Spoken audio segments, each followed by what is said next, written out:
अस्सलाम वालेकुम students, I am ज़ैन तबस्सुम और आप लोग देख रहे हैं ज़ैन अकेडमी चैनल। तो आज की इस वीडियो में हम मेटालिक सॉलिड और इसकी जो प्रॉपर्टी है इसके ऊपर बात करेंगे। तो सबसे पहले हमें ये मालूम है ऑलरेडी कि मेटालिक सॉलिड जो है ये नेम से भी इंडिकेट करता है कि ये सॉलिड किस चीज़ से बना होगा, मेटल से। मेटल के जो एटम्स है वो एटम आपस में मिलके हमें मेटालिक सॉलिड देगा, यानी एक सॉलिड देगा मेटल के रिज़ल्ट में। उस सॉलिड को फिर हम नाम देते हैं मेटालिक सॉलिड। इसके अलावा प्रॉपर्टी बाद में हम डिस्कस करते हैं। अब ये मेटालिक सॉलिड जो है ये बनता किस तरह है? ये बनता इस तरह है कि मेटल का जो वैलेंस इलेक्ट्रॉन है, मेटल हमारे पास एक एटम है। मान लो ये हमारे पास कोई भी मेटल है, कॉपर है या गोल्ड है या सिल्वर है या एल्युमिनियम है, जिंक है, कोई भी मेटल है, हमने रिप्रेजेंट किया हुआ है एम से। अब इसका जो वैलेंस शेल इलेक्ट्रॉन है, मान लो ये इसका फर्स्ट शेल है, ये इसका सेकंड शेल है, ये इसका थर्ड शेल है, लेकिन ये इसका वैलेंस शेल है। अब वैलेंस शेल इलेक्ट्रॉन यहाँ पे लूजली बॉन्डेड होते हैं। जितने भी एटम है उसके valence shell electron loosely bonded होते हैं। लूजली बॉन्डेड होते हैं तो इट मीन्स कि ये आसानी के साथ बाहर निकलेगा तो ये इलेक्ट्रॉन फ्री घूमते हैं। यानी यहाँ पे सिर्फ एक मेटल एटम नहीं है, बल्कि यहाँ पे करोड़ों की तादाद में, लाखों की तादाद में मेटल एटम होंगे। हर एटम जो है मेटल का वो वैलेंस इलेक्ट्रॉन रिलीज़ करेगा। क्या करेगा? रिलीज़ करेगा। जिस तरह यहाँ पे आप लोगों को नज़र आता है, ये हमारे पास एक मेटल एटम है, उसको हमने यहाँ पे प्लस से रिप्रेजेंट किया हुआ है। इट मीन्स कि इसने वैलेंस शेल इलेक्ट्रॉन रिलीज़ किया हुआ है। अगर कोई भी एटम क्या करे, atom valence shell electron release करे तो उसके ऊपर आएगा पॉजिटिव चार्ज, हमें मालूम है, क्योंकि एक नेगेटिव चार्ज इससे कम हुआ तो इसके ऊपर आएगा पॉजिटिव चार्ज। तो सिंपल हम इस तरह सर्कल से और यहाँ पे प्लस से रिप्रेजेंट करते हैं। तो ये हमारे पास एक एटम है, इसने इलेक्ट्रॉन छोड़ा हुआ है, ये भी एटम है, ये भी है, ये भी है, सारे एटम हैं। यहाँ पे लाखों की तादाद में एटम होंगे और सारे मेटल जो है ये उसका जो वैलेंस शेल इलेक्ट्रॉन है वो रिलीज़ करेगा। अब कोई एटम जो है एक इलेक्ट्रॉन रिलीज़ करता है, कोई एटम दो इलेक्ट्रॉन रिलीज़ करते हैं। मान लो यहाँ पे एक इलेक्ट्रॉन रिलीज़ किया हुआ है हर एटम ने, तो यहाँ पे इसके ऊपर नेगेटिव चार्ज। अब ये इलेक्ट्रॉन फ्री यहाँ पे घूमते हैं। बुक वाले कहते हैं कि इस तरह घूमते हैं, इस तरह ये चक्कर लगाते हैं इधर उधर, जैसा कि कोई गैस मॉलिक्यूल घूमता है। ये इतने फ्री होते हैं जिस तरह गैस के मॉलिक्यूल घूमते हैं। पर यहाँ पे ये जो नेगेटिव चार्ज और ये पॉजिटिव चार्ज, हमें मालूम है कि अपोजिट चार्ज होते हैं, पॉजिटिव और नेगेटिव, इसकी बीच फोर्स ऑफ अट्रैक्शन होती है। तो यहाँ पे ये इस एटम के साथ इसका अट्रैक्शन होगा, इसके साथ भी इसका अट्रैक्शन होगा, ऊपर कोई एटम होगा उसके साथ भी इसका अट्रैक्शन होगा, और आसपास जितने भी पॉजिटिव चार्ज है सबके साथ इसका अट्रैक्शन होगा। लेकिन यहाँ पे ये चक्कर भी लगाएंगे और साथ साथ इसके साथ अट्रैक्शन भी है। इसी तरह ये अगर हम देख ले, ये नेगेटिव चार्ज यहाँ पे इसके साथ भी अट्रैक्शन है, यहाँ पे इसके साथ भी अट्रैक्शन है, और यहाँ पे कोई और एटम होगा उसके साथ भी अट्रैक्शन होगा, इसके साथ भी अट्रैक्शन होगा। आसपास जितने भी न्यूक्लियस है जिसके ऊपर पॉजिटिव चार्ज आ चुका है, या कोई मेटल है उसके ऊपर ऑलरेडी पॉजिटिव चार्ज आ चुका है, सबके साथ इसका अट्रैक्शन होगा। अब ये अट्रैक्शन जो है, इस अट्रैक्शन को हम कहते हैं मेटालिक बॉन्ड। क्या कहते हैं? ये मेटालिक बॉन्ड है जो आप लोगों को नज़र आता है, और इस मेटालिक बॉन्ड की वजह से एक क्रिस्टल बनता है, सॉलिड बनता है। क्या बनता है? इस मेटालिक बॉन्ड की वजह से यहाँ पे आपको मिलेगा सॉलिड, और इस सॉलिड को फिर हम नाम देते हैं मेटालिक सॉलिड। क्या नाम देते हैं? Metallic solid.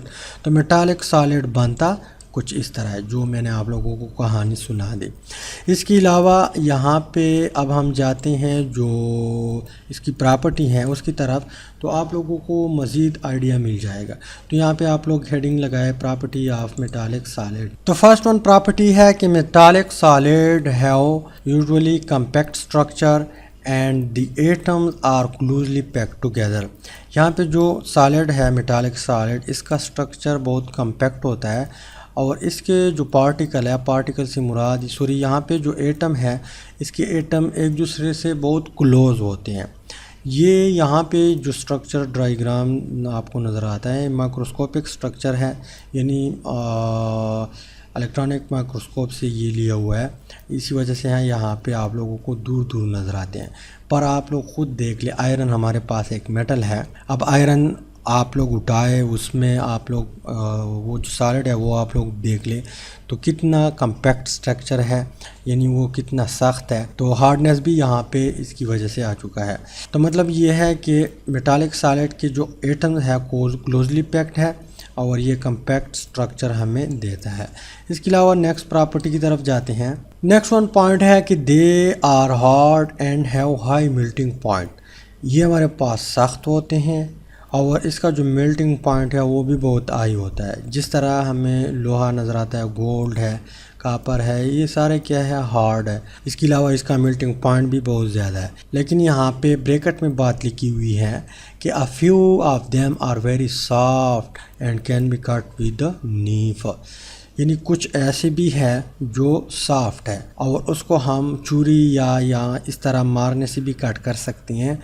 जैसा कि हमारे पास सोडियम है, सोडियम हमारे पास मेटल है लेकिन सॉफ्ट मेटल है, बाकी हार्ड है। इसके अलावा एक मेटल और भी है, यहाँ पे बुक में मेंशन नहीं किया, वो आपको लिक्विड फॉर्म में मिलेगा।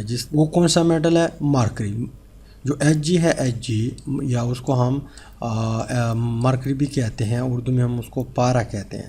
Hg हमारे पास मेटल है लेकिन ये आपको लिक्विड स्टेट में मिलेगा, जो थर्मामीटर में प्रेजेंट होता है, डॉक्टरों के पास जो होता है। तो जनरली हमारे पास जो मेटल है वो हार्ड है। इसके अलावा नेक्स्ट पॉइंट की तरफ जाते हैं। नेक्स्ट प्रॉपर्टी है this crystal have metallic lustre, यानी हम अगर मेटालिक सॉलिड उठाए तो वो चमकदार होगा। जिस तरह गोल्ड है, सिल्वर है, इसके अलावा आयरन है जिसका सिल्वर टाइप कलर है, यानी जितनी भी हमारे पास मेटल है वो चमकदार होते हैं। ये नेक्स्ट प्रॉपर्टी है। इसके अलावा जो आगे प्रॉपर्टी है उसकी तरफ जाते हैं। नेक्स्ट प्रॉपर्टी है द फ्री कंडक्शन इलेक्ट्रॉन्स। यहाँ पे जो आप लोगों को इलेक्ट्रॉन नज़र आते हैं, ये इसको हम क्या कहते हैं, फ्री इलेक्ट्रॉन कहते हैं या कंडक्शन इलेक्ट्रॉन कहते हैं। क्या कहते हैं, कंडक्शन इलेक्ट्रॉन या फ्री इलेक्ट्रॉन। तो इस फ्री इलेक्ट्रॉन की वजह से यहाँ पे जो मेटालिक सॉलिड है ये गुड कंडक्टर होता है फॉर हीट एंड इलेक्ट्रिसिटी। यही प्रॉपर्टी जो है, इस प्रॉपर्टी की वजह से मेटल जो है, मेटल वो यूनिक भी है, उसका कीमत भी इस चीज़ की वजह से है। क्योंकि जो लाइट है या जो इलेक्ट्रिसिटी है उसमें बहुत ज़्यादा मेटल यानी कॉपर हम यूज़ करते हैं। जगह जगह जो कीमती लैपटॉप वगैरह है उसमें गोल्ड भी हम यूज़ करते हैं, सिल्वर भी यूज़ करते हैं। तो इस कंडक्टिविटी की वजह से मेटल बहुत कीमती चीज़ है। इस प्रॉपर्टी की वजह से मेटल जो है ये यूनिक है, इस प्रॉपर्टी की वजह से, क्योंकि वो हीट और इलेक्ट्रिसिटी दोनों कंडक्ट कर सकती हैं इस फ्री इलेक्ट्रॉन की वजह से। तो हीट कैसे, जैसे हम हमारे घरों में जो देश की मिर्ची हैं वो भी मेटल से बने होते हैं। जब मेटल से बने होते हैं उसमें से हीट पास होती है, हम खाने माने पकाते हैं। तो इन प्रॉपर्टी की वजह से ये कीमती भी है। इसके अलावा नेक्स्ट प्रॉपर्टी की तरफ जाते हैं। नेक्स्ट प्रॉपर्टी है कि they are malleable and ductile. अब ये भी दोनों यूनिक प्रॉपर्टी है मेटल की। मेलेबल कहते हैं कि हम उसको किसी भी शीट में कन्वर्ट कर सकते हैं। मान लो हमारे पास एक क्या है, सॉलिड है, कुछ इस तरह उसका स्ट्रक्चर है या कुछ इस तरह उसका में हमारे पास एक क्रिस्टल है। अब इस क्रिस्टल को हम हर तरह की शीट में कन्वर्ट कर सकते हैं। इस तरह शीट भी बना सकते हैं, इसके अलावा इस तरह शीट भी बना, जिस तरह आप चाहे इसको हर शीट में कन्वर्ट कर सकते हैं। इसके अलावा डक्टाइल का मतलब ये है कि हम इसको वायर में भी कन्वर्ट कर सकते हैं। इस तरह छोटे छोटे वायर में हम कन्वर्ट कर सकते हैं। कहाँ पर आप लोग देख ले, जो बिजली है या जो आजकल सोलर के तारे हैं उसमें हम जो कॉपर है वो यूज़ करते हैं। तो ये हमारे पास एक वायर है, ये इसको एक वायर मान ले, उसके अंदर जो रेडिश कलर के तार है वो कॉपर से बने होते हैं। तो वायर हमने बनाया हुआ है किस चीज़ से, मेटल से, यानी हम वायर भी बना सकते हैं। डक्टाइल का मतलब ये है। तो ये भी एक यूनिक प्रॉपर्टी है। इस प्रॉपर्टी की वजह से भी ये हमारे पास क्या है, कीमती है। तो ये हमारे पास मेटालिक सॉलिड। उम्मीद करता हूँ वीडियो की समझ आई होगी। इंशाल्लाह मिलते हैं नेक्स्ट वीडियो में। अल्लाह हाफ़िज़।